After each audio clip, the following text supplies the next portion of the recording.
आप सभी लोगों को नव वर्ष 2025 की अनंत शुभकामनाएं।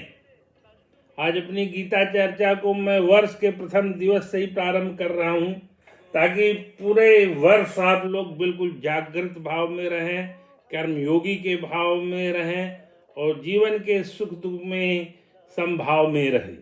ईश्वर से प्रार्थना है कि आपके जीवन में समता का भाव रहे, आपके मन में ऊर्जा रहे, आप ऊर्जावान रहें तथा गीता में कहे हुए वाक्यों को अपने जीवन में उतारें।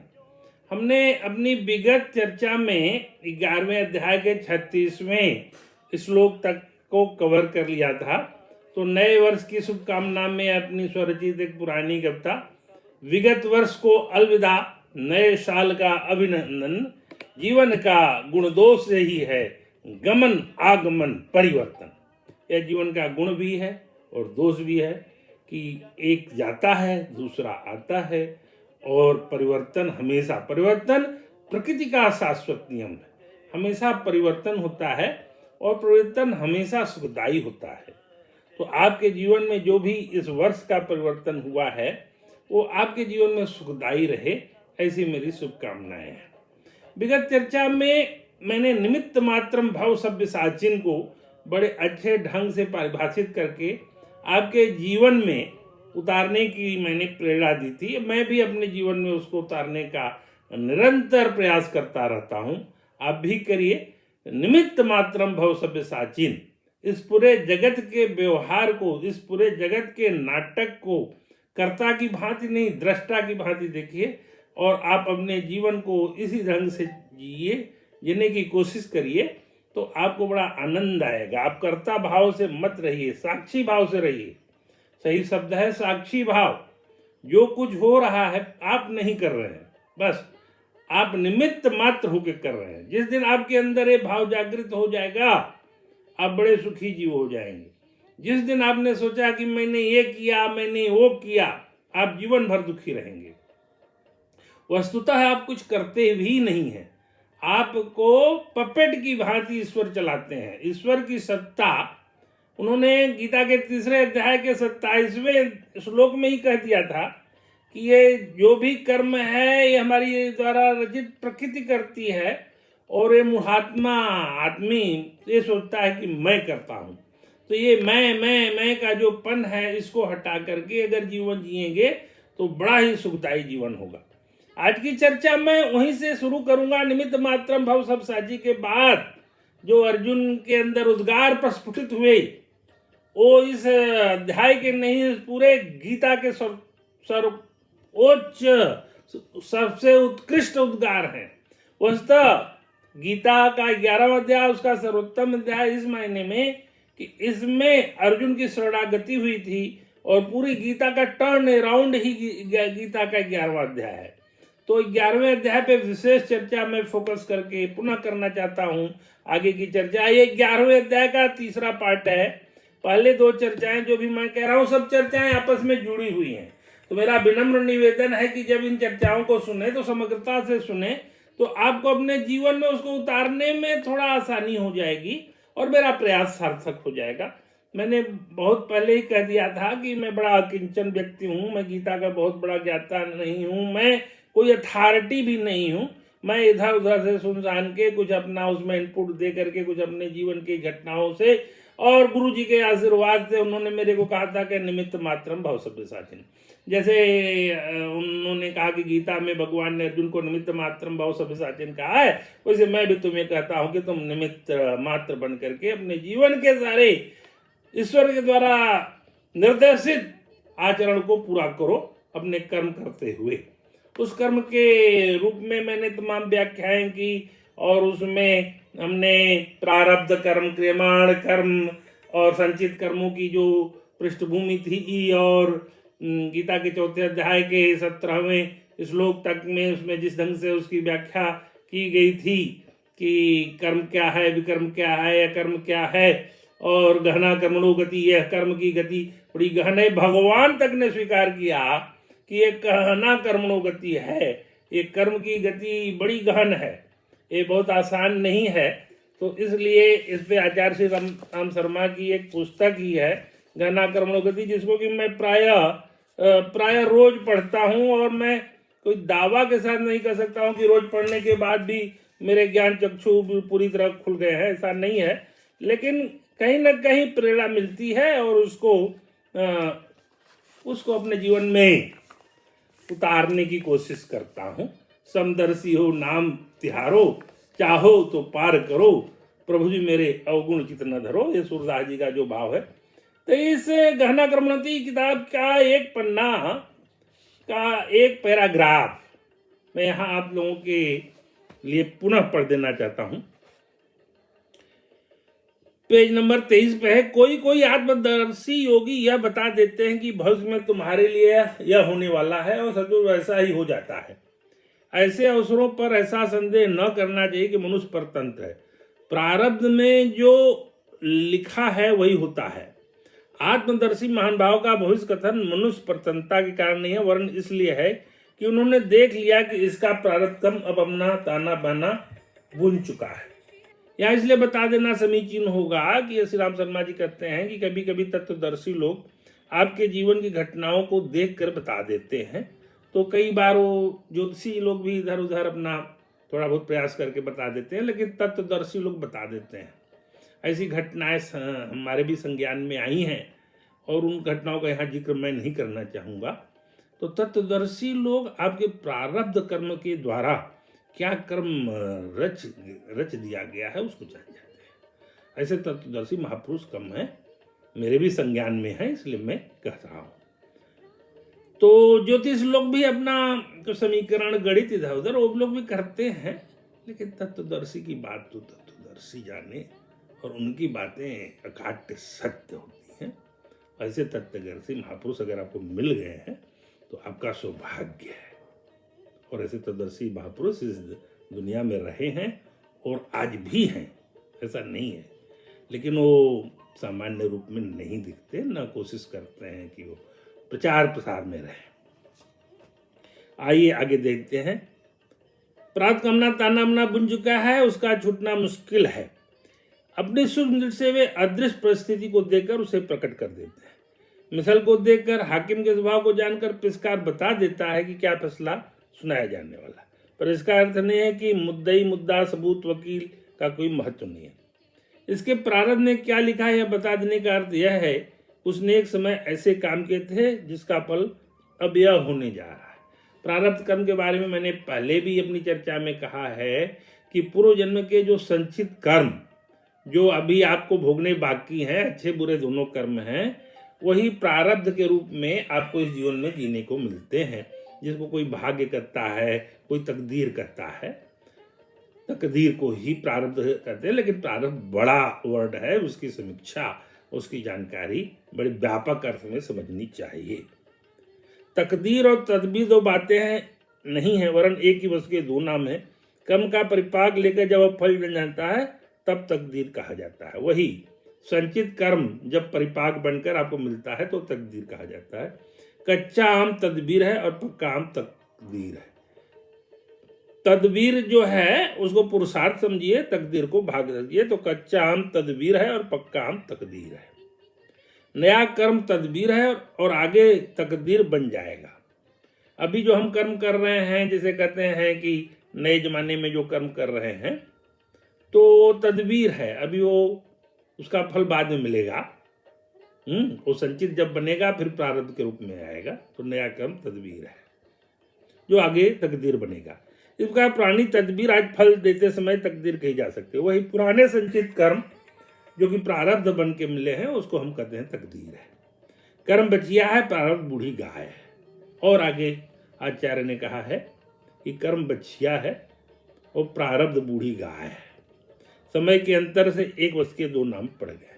तो बड़े ही सरल शब्दों में उन्होंने गहना कर्मणो गति में यह समझाने का प्रयास किया है। आज आगे बढ़ते हैं। इसके पहले एक चीज और बता देना समीचीन होगा।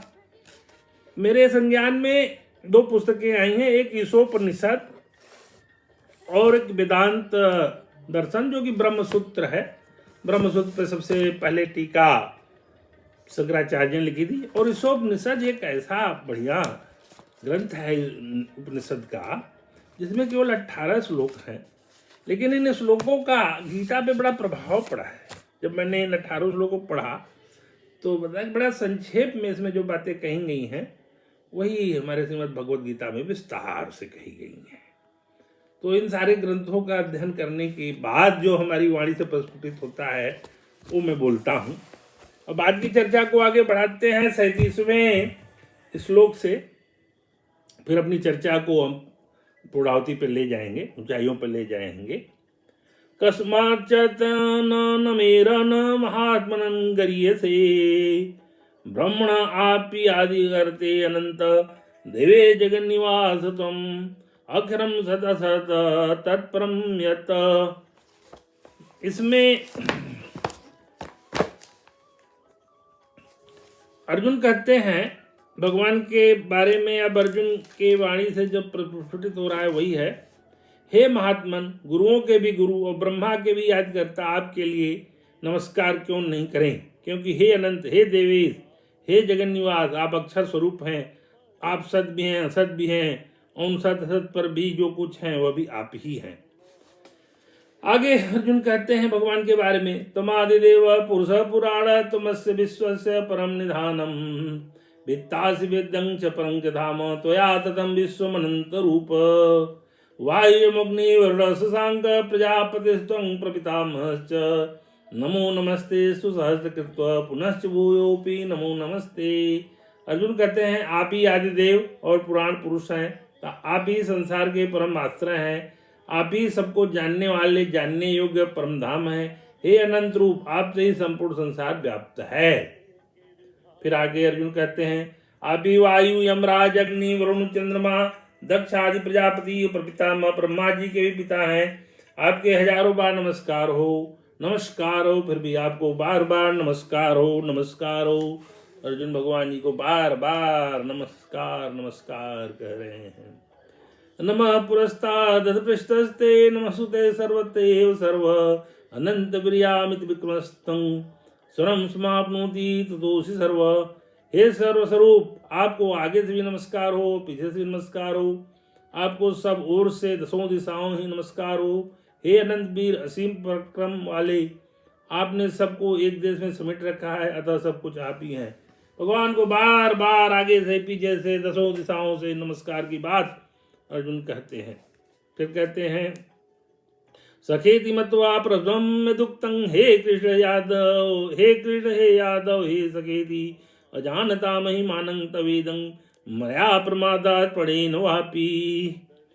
भगवान के बारे में अर्जुन 41वें श्लोक में आके फूट पड़ते हैं और कहते हैं कि मैंने आपको अनेकों नामों से पुकारा है, जो कि मेरा अपराध है।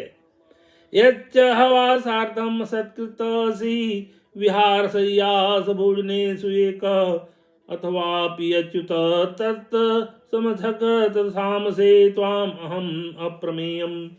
यहाँ पे कहते हैं आपकी महिमा को जानते हुए मेरे सखा हैं, ऐसा मानकर मैंने प्रमाद से अथवा प्रेम से भी हठ पूर्वक बिना सोचे समझे हे कृष्ण, हे यादव, हे सखे इस प्रकार जो कुछ कहा है। और हे अच्युत, हंसी दिलगी में चलते फिरते सोते जागते उठते बैठते खाते पीते समय अकेले अथवा सखाओं कुटुंब आदि के सामने मेरे और आपका जो कुछ भी तिरस्कार अपमान किया है, हे अप्रमेय स्वरूप, यह सब आपसे मैं क्षमा करवाता हूँ और आपसे क्षमा मांगता हूँ।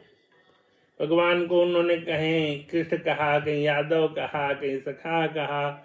एक सामान्य व्यवहार में अपने मित्र को हम लोग भी कई बार अपने नाम, जैसे मेरे को कहता है बिन दवाई धरा, मेरे घर का नाम जो है उसको उच्चारण के बुलाते हैं, तो वो तो भगवान थे, उनको ज्ञान अब हुआ तो तमाम तरह की बातें उनको याद आई, उसके लिए वो क्षमा मांग रहे हैं। ये नॉर्मल व्यवहार में होता है। अर्जुन का भगवान के प्रति सखा भाव था, परंतु भगवान के स्वर को देखने से वे अपना सखा भाव भूल जाते हैं और भगवान को देखकर आश्चर्य करते हैं, भयभीत होते हैं। उनके मन में यह संभावना ही नहीं थी कि जिनको मैं अपना सखा मानता हूँ भगवान ऐसे हैं। तो जिनको अपना सखा मान रहे थे वो भगवान थे, अर्जुन को ये पता नहीं थी।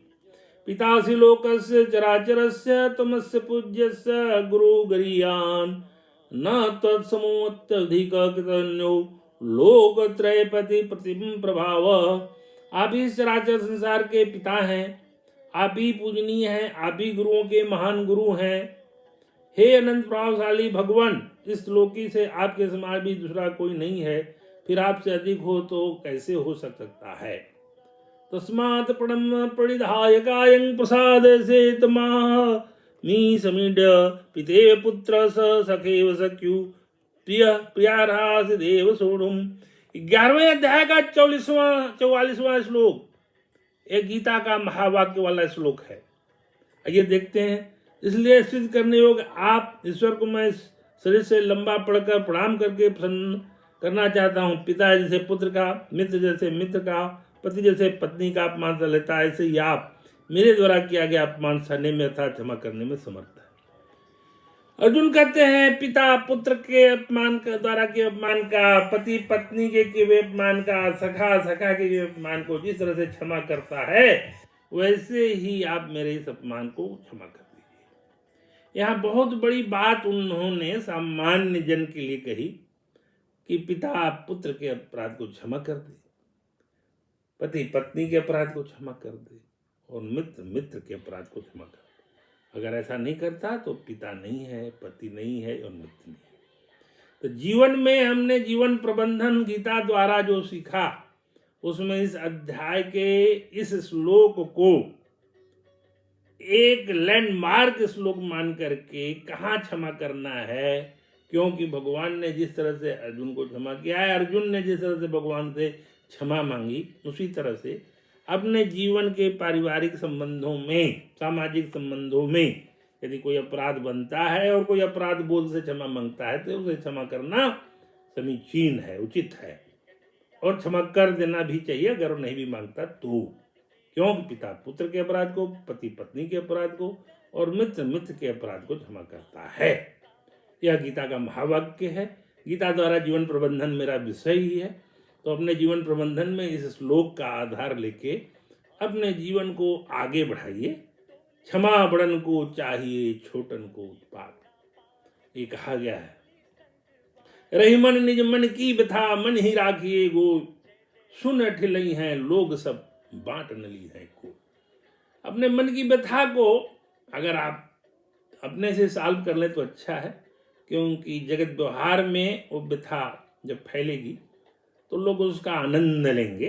आपको उससे कितना पीड़ा पहुंचेगी मैं नहीं जान सकता, लेकिन जीवन में इस तरह की घटनाएं सामान्य लोगों से बांटते, कहते, सुनते हुए आपको बहुत अपराध बोध भी हो सकता है।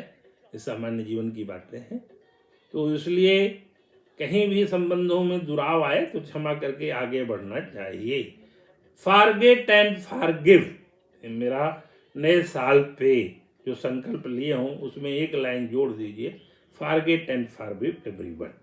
2025 में अगर किसी ने आपके साथ बुरा किया है पहले तो उसको भूल जाइए और क्षमा करते हुए पूरा अपना बैलेंस शीट क्लियर कर लीजिए, क्लीन शीट।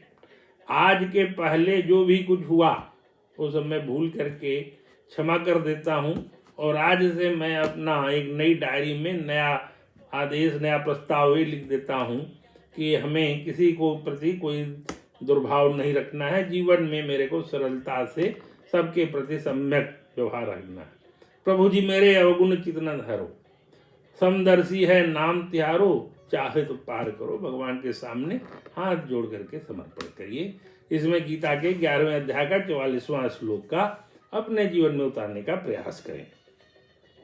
आगे है, अदृष्ट पूर्वं हृतोस्मस्मि दृष्ट्वा भयेन च प्रवृत्तं मनो मे, तदेव में दर्शय देव रूपं प्रसीद देवस जगन्निवास। अर्जुन कहते हैं जिसको पहले कभी नहीं देखा उस रूप को देखकर मैं हर्षित हो रहा हूँ, साथ ही साथ भय से मेरा मन अत्यंत व्यथित हो रहा है। अतः आप मुझे व्यथा नहीं होनी चाहिए और विमूढ़ भाव भी नहीं होना चाहिए, और निर्दय और प्रसन्न मन वाला होकर तो फिर उसी मेरे इस चतुर्भुज रूप को अच्छी तरह देख ले।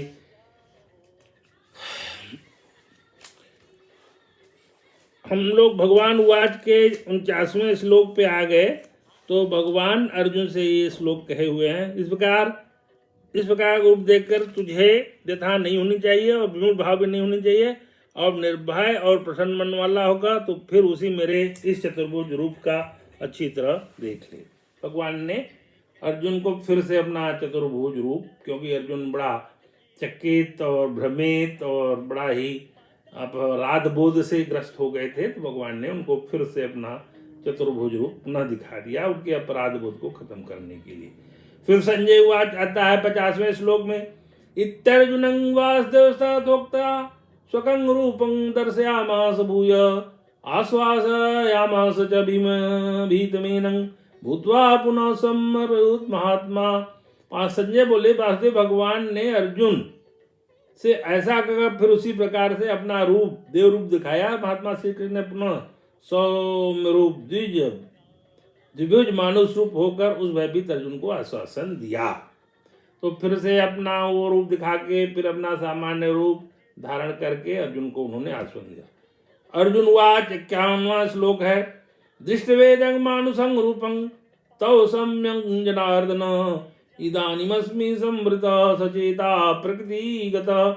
अर्जुन बोले, हे जनार्दन, आपके इस सौम्य मनुष्य रूप को देखकर मैं इस समय स्थिर चित्त हो गया हूँ और अपनी स्वाभाविक स्थिति को प्राप्त हो गया हूँ। अर्जुन कहे कि भगवान, मैं अपने आपके इस दिव्य रूप को देखकर अपने स्वाभाविक स्थिति को अब मैं प्राप्त हो गया हूँ। श्री भगवान उदास आगे के 52 से लेके 55 तक श्लोक जो हैं वो भगवान वाच हैं, और इस तरह से इस अध्याय के समापन के श्लोक हैं जिसमें कि पूरा क्रक्स छिपा हुआ है।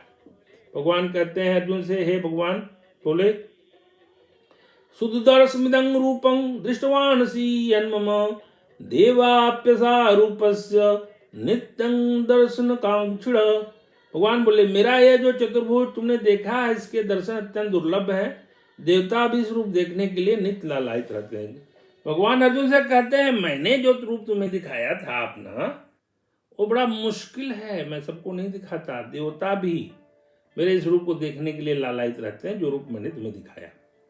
आगे कहते हैं, नाहं वदेन तपसा न दानेन न चेज्जया शक्यं विधो द्रष्टुं दृष्टवानसि मां यथा। जिसका तुमने मुझे देखा वह इस प्रकार का चतुर्भुज वाला मैं न तो वेदों से, न तप से, न दान से और न यज्ञ से देखा जा सकता हूँ। भगवान ने अर्जुन से कहा, जिस रूप को मैंने तुम्हें दिखाया यह न तो तप से, न वेद से, न दान से, न यज्ञ से ही देखा जा सकता। मतलब तुम्हें दुर्लभ दर्शन मैंने कराया है। भगवान संक्षेप में अर्जुन को यही कहते हैं, और किसी प्रकार से यह दुर्लभ दर्शन देवताओं तक को भी सुलभ नहीं हुआ जिसको भी मैंने आज तुम्हें अपना रूप दिखाया है।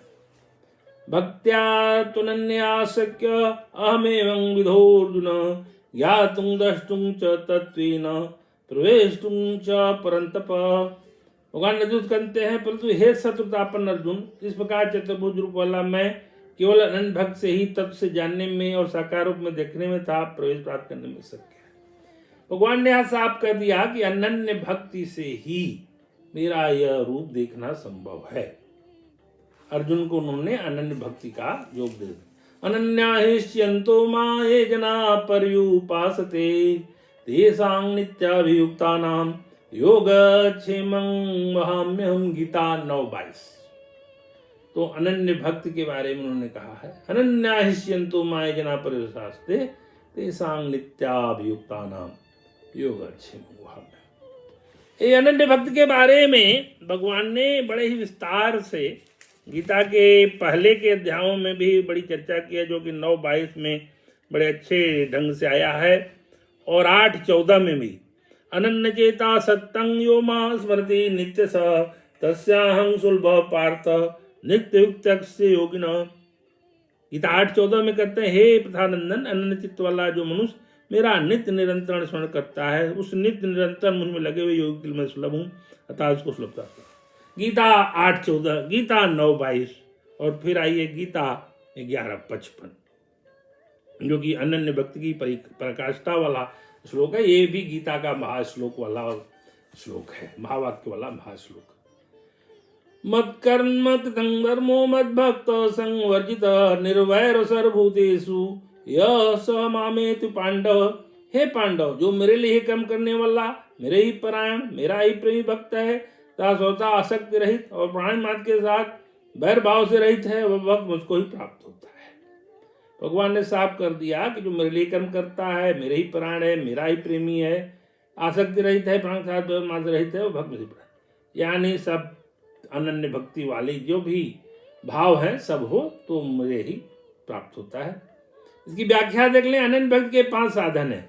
भगवान के लिए कर्म करना अर्थात स्थूल शरीर से भगवान के प्राण होना, भगवान के प्राण होना अर्थात सूक्ष्म यथा कारण से भगवान के प्राण होना, भगवान का विभक्त होना अर्थात स्वयं से भगवान के प्राण होना, सर्वथा आसक्ति रहित होना और प्राणी मात्र के साथ वैर भाव से रहित होना। इन 5 में प्रथम 3 बातें भगवान संबंध जोड़ने के लिए हैं, अंतिम 2 बातें संसार संबंध तोड़ने के लिए। यानी भगवान संबंध जोड़ना है और संसार संबंध तोड़ना है। अनन्य भक्ति के यही 5 मूल तत्व हैं जो कि इस गीता के 11वें अध्याय के 55वें श्लोक में अच्छे ढंग से परिभाषित किए गए हैं। तो 8:14 में भी कहता है अनन्य चेता वो मैं सुलभ होता हूँ, और 9:22 में अनंत भक्त की पराकाष्ठा की वर्णन किया गया है। इसलिए 8:14, 9:22 और 11:55 तीनों को अगर एक साथ जोड़कर पढ़ लें तो आपको बिल्कुल ज्ञान चक्षु खुल जाएंगे। आपको अनन्य भक्त के बारे में कोई भी अगर शंका होगी तो दूर हो जाएगी। संसार की सत्ता सिद्ध की दृष्टि में नहीं है, प्रत्युत साधक की दृष्टि में है। अतः साधक को सावधान रहना चाहिए कि वो संसार के साथ किसी भी तरह का संबंध न माने, क्योंकि संबंध ही बांधने वाला है। साधक को संसार से संबंध तोड़ना है और भगवान से संबंध जोड़ना है। आइए, कृष्णाय वासुदेवाय हरे परमात्मने प्रणतः क्लेश नाशाय गोविंदाय नमो नमः। 2025 के लिए फिर से अनंत कोटि कोटि शुभकामनाएं। अपने जीवन में गीता का प्रवेश कराइए और पुरानी बातों को भूल जाइए। नए ढंग से नए जीवन में प्रवेश करते हुए इस परिवर्तनशील जगत में भगवान के अधीन होकर के गीता द्वारा जीवन प्रबंधन को लागू करिए। किसी के प्रति कोई वैर भाव हो तो उसको क्षमा कर दीजिए और सद्भाव का भाव को प्रसारित कर दिए। सर्वे भवन्तु सुखिनः, सर्वे सन्तु निरामया, सर्वे भद्राणि पश्यन्तु मा कश्चित् दुःखभाग् भवेत्। अगली चर्चा गीता के 12वें अध्याय की होगी, जो कि भक्ति योग के बारे में बहुत अच्छा अध्याय है। आप सबको पुनः बहुत बहुत प्रणाम और नए साल की कोटि शुभकामनाएं। नमस्कार।